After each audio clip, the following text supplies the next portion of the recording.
Hello, welcome to the Chill Out Zone. My name is Joseph, where we talk about all things anime, movies, and TV shows.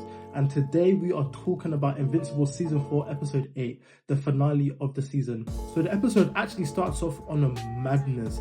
THRAGG and the rest of the Viltrumites come to Earth and they just start destroying everything. They literally split up and they cause carnage across the whole planet. You see Viltrumites fly so fast that they actually create tsunamis to wipe out cities. You're seeing death and all sorts of craziness just to find out that it was just a dream.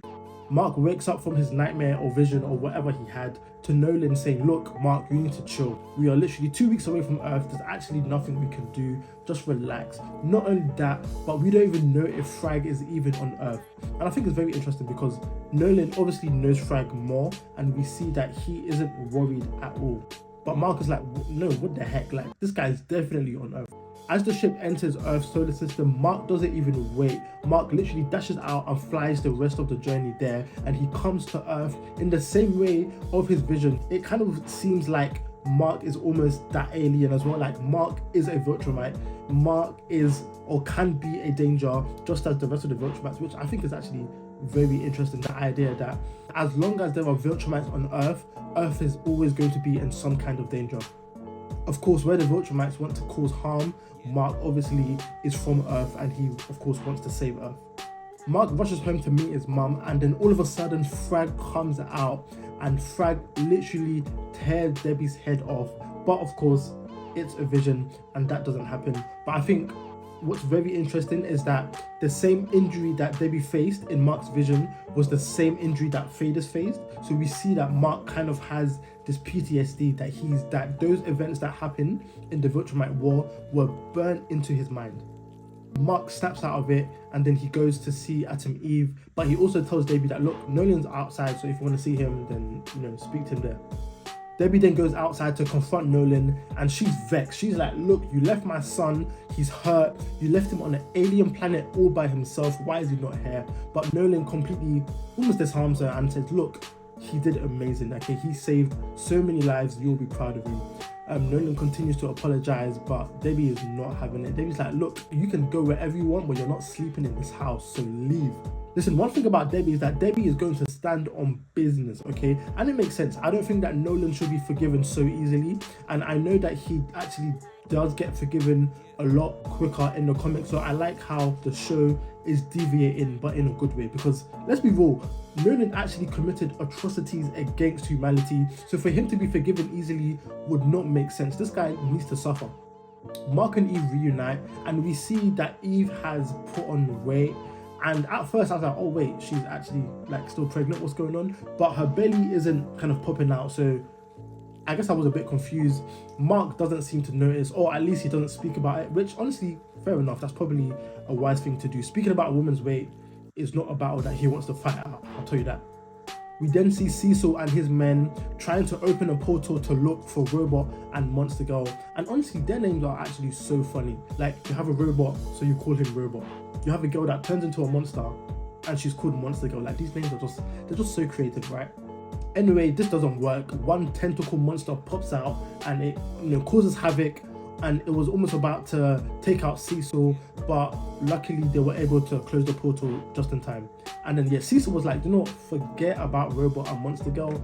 This is too dangerous. They're gonna have to find a way from themselves, which is interesting. I guess we're gonna find out what happens to them next season. We then catch up with Mark and his friends and they are back at university, and then Mark gets another vision and he sees William's jaw getting ripped off by THRAGG, the same injury that his brother Oliver faced, once again signifying that those events were burned into his mind. This guy clearly has some sort of PTSD that he is still in the process of dealing with. Later on in the day, even Mark talked, and it is then where she reveals that she was pregnant with Mark's baby and she had an abortion, in which she basically, let herself go. She hasn't been doing superhero work. Like, they basically catch up on what Eve has been doing for the past 10 months. I like how they are both vulnerable. Mark's told Eve that, look, I can't lie, I'm still messed up from the war. Like, I am not in a great space. And, they basically console each other. And Mark is very upset that he wasn't there for Eve all this time. But honestly, I don't think he should be too hard on himself. I mean, he was literally fighting a war to save the galaxy. So as far as reasons go, I think that's a fairly good enough reason for him to be absent. But again, fair enough, he's upset, everyone's upset, but they're all comforting and consoling one another.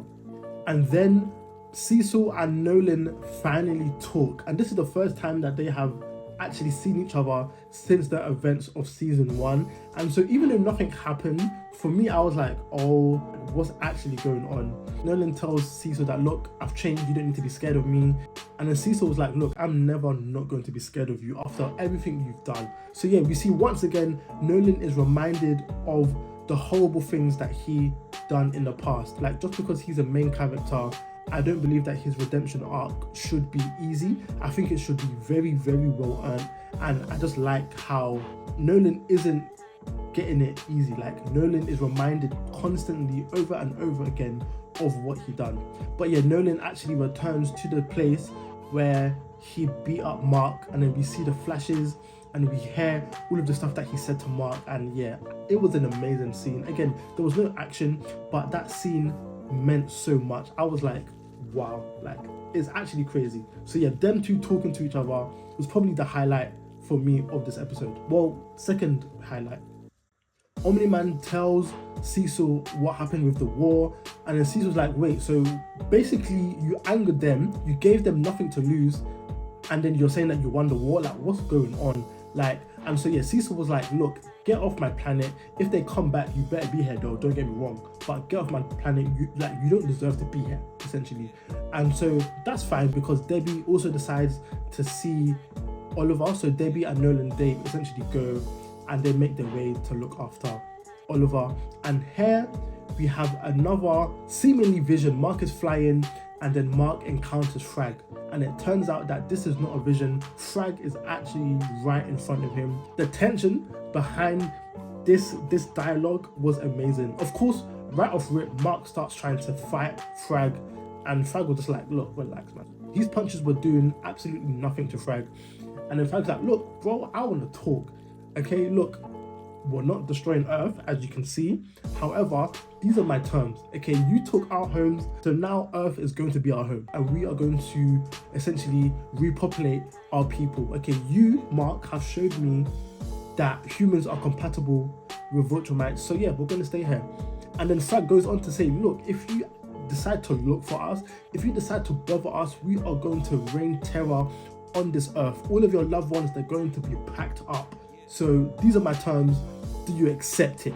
And Mark is there like, whoa, like, this guy is having a panic attack. He's having flashbacks to all of the potential deaths and calamity that may happen. And then of course he's imagining his loved ones, and finally he says, do you know what, fine, I accept those terms. And then that is how the episode ends. And honestly, yeah, it's tense. I'm not gonna lie, it's tense. And I love how the stakes are still high, even though there was pretty much no fighting. Like, I think it was a very good season end. And yeah, I think I'm just very excited to see what is going to happen next season. It doesn't actually stop there. So the post-credit scenes, Alan the alien gets a message from Fadus, basically saying that, look, if you're seeing this, I'm dead, and of course I've appointed you to be the next leader. However, I need to let you know, I have the updated version of the Squared virus. And yeah, he essentially confirms all of our belief that essentially Fadus planned to destroy all of the Viltrumites no matter what, including Nolan, including Mark and Oliver, and I guess himself. And essentially Fadus is like, look, by any means you need to make sure that you release the Squared virus, because all the Viltrumites need to die. As long as there are Viltrumites in this universe, the whole galaxy is under threat. And that's when the season ends. I really enjoyed this episode. It shows that the writers don't have to rely on fight scenes for it to actually be interesting. Like, the stakes are just as high as ever, maybe even higher, and there was barely any fighting in this episode. We know that the Squared virus is something that we can look forward to in the next few seasons. Whether it's going to be released or not, who knows. I haven't read the comic, so I know bits and pieces. Like I've seen some stuff, but I actually don't know what's going to happen immediately. Obviously, THRAGG is still alive and the Viltrumite, so I'm sure he's going to be some sort of antagonist in the future, whether it's next season or whether it's later on. I know that he's going to be there. My thing is, I just can't wait to see how Cecil is going to handle the fact that there are 37 Viltrumites, including THRAGG, the most powerful Viltrumite ever, chilling on his Earth. Like, is he going to fumble the bag like how he kept Conquest alive? Is he going to look for them? Like, what is going to happen? Can Viltrumites and the people of Earth live together? That concept is so crazy. I cannot wait to see what happens in the next season. But yeah, I genuinely think it was a really good season. The season was definitely up there. I mean, season 3 was amazing, and then season 1 was great. Like, yeah, it is an amazing season, and it seems like season 5 and onwards is just going to be just as good. So I'm excited. But that is it for today.